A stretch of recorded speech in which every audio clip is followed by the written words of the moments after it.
Hello, everybody, and this is another episode of Cinema Macabro.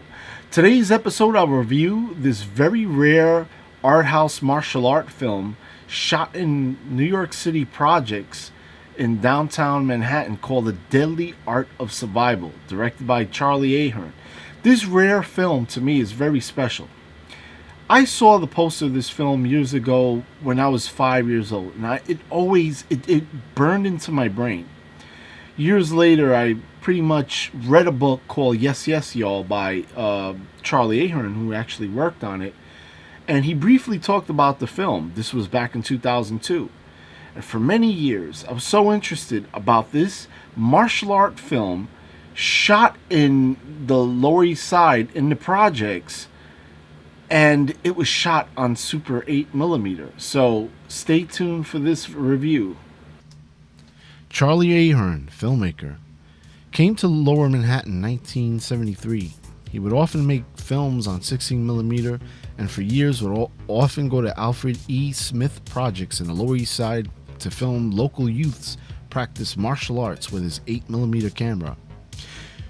While there, he was enamored by the graffiti murals of the Lower East Side done by local artist George Lee Quinones, and would film the breakdancers along the area as well.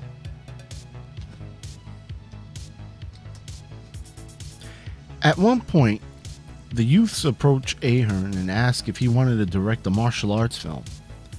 Popular during the time, Shaw Brothers films like Kid with the Golden Arm, The Five Diagram Pole Fighter, The Master Killer were pretty popular amongst black and Latino youths. Being inspired by many of the Shaw Brothers films himself in the late 70s, he decided, with the help of the local martial artist Nathan Ingram, to write and produce and direct The Deadly Art of Survival.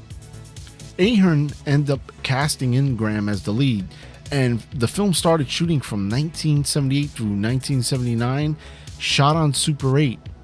Shooting locations were at my old neighborhood in the Lower East Side and the Bronx. The film begins with Nathan, who's using his own name, breaking the fourth wall and introducing the film. The film begins with Nathan talking to his friend Miguel, played by George David Gonzalez, about a Bruce Lee movie. Nathan is the neighborhood martial arts master. He then gets confronted by Miguel, who sets him up to be jumped and having a bottle broken over Nathan's head. Waking up at night, Nathan struggles to go back home. Laying in bed with his head split open, Nathan contemplates revenge against Miguel. The next day, Nathan buys a gun while at a church service and slowly starts to beat up those who wronged him. Nathan catches Miguel, who tells him it was just business, and gets pounded by Nathan. It is then revealed that Miguel was hired by the neighborhood drug dealer not to hurt Nathan, but to kill him. Nathan is suspected of getting his girlfriend pregnant, when in fact it was Miguel. The dealer then hires Handsome Harry, a rival master of the Disco Dojo, who trains kids not only in karate, but how to deal drugs for him. In one scene, we hilariously see him train kids with both a joint and a beer. Miguel takes the offer. Miguel confronts Nathan's on the street and the two exchange racial tirades. It is noticed they both hate each other. Miguel hires two ninjas to follow Nathan and lightly torment them by stealing his sandwich, then later his car tires while he's making love to his girlfriend under the bridge, and later his baby, which Nathan has to confront Harry for the ultimate showdown in The Deadly Art of Survival. I love this movie for many reasons, and one of them was it was shot in the projects of the Lower East Side. I lived in Baruch from the mid-70s to the 80s, and I have this fondness for the melting pot of old New York. The locations of The Deadly Art of Survival are intelligently used. Seeing the Brooklyn Bridge in the background, the fight choreography was surprisingly good for being on no budget. The acting was amateur, but it does have some good acting by the lead and the supporting players.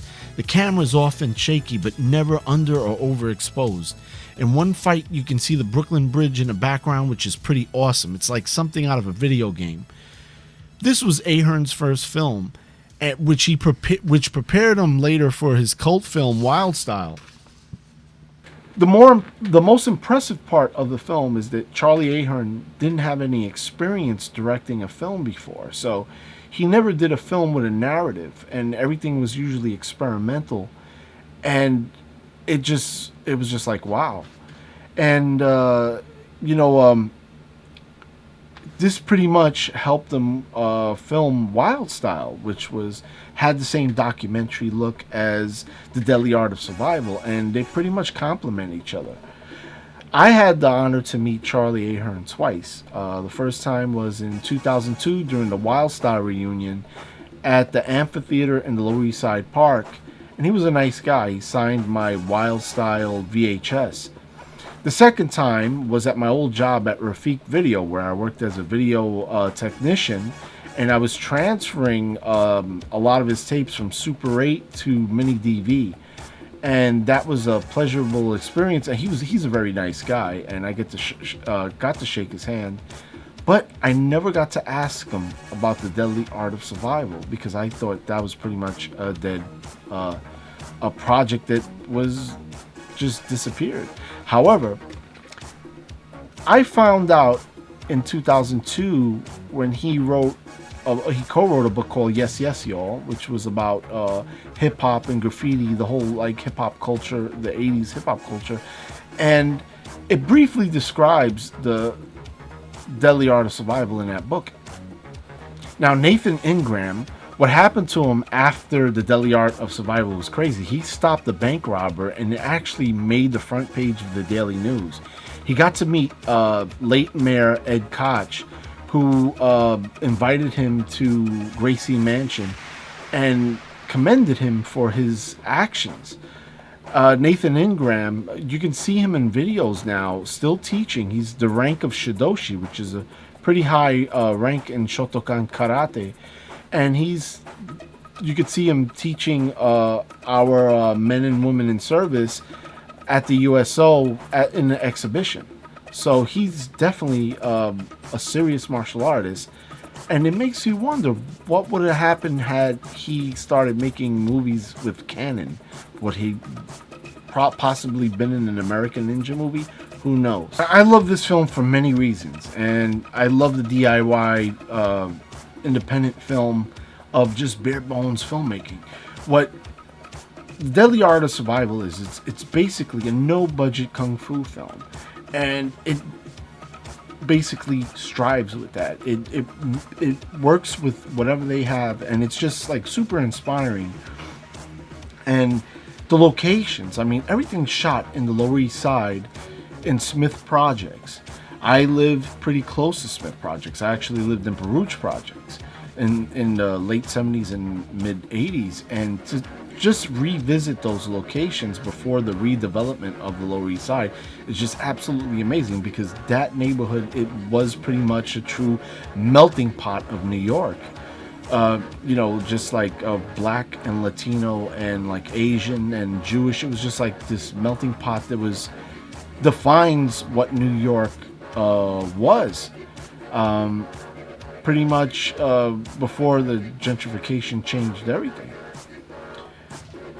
Another thing about the film is its sincerity, and you can see where the actors, they really try. They're pretty good actors. Nathan Ingram has charisma. He's a great actor for an amateur, and so is some of the supporting players of this film. There are some scenes in this film that really made me laugh hard, and the dialogue is very true.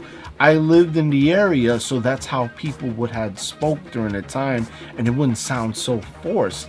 In The Deadly Art of Survival, everything just comes out natural, and it's very much an art house, no budget martial art film, and that's the charm of the film, and that's why I like it. I haven't seen a film like this shot like to shoot an entire film on Super 8. I haven't seen anything like this since me watching Pink Flamingos, and it's a very ambitious project, and it paid off. Unfortunately, the film was pretty much like AWOL for like 35 years, and it's just amazing.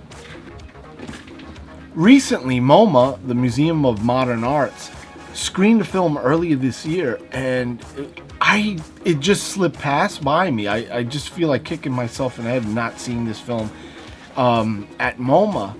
And this film has this art house quality that it's just hard to describe. If I could compare some films to The Deadly Art of Survival, I would say Brother from Another Planet by John Sayles. I would say a movie called Chameleon Street. And it has this like very indie feel, very shaky cam. But out of all the films, this one in particular is shot in Super 8. And the only other film I could say that was shot in Super 8 that I really enjoyed was Pink Flamingos, which will be another review. So if you like this video, please leave a like down below and please subscribe. I need more subscribers, people, and the more the merrier. I'm very close to getting 100 subscribers, and yeah, I'll make a big deal out of 100 subscribers because you guys are all special and you keep the show going. If you have any comments or any suggestions for the show, please leave them down below in the comment box. And with that, I'll see you at the next episode.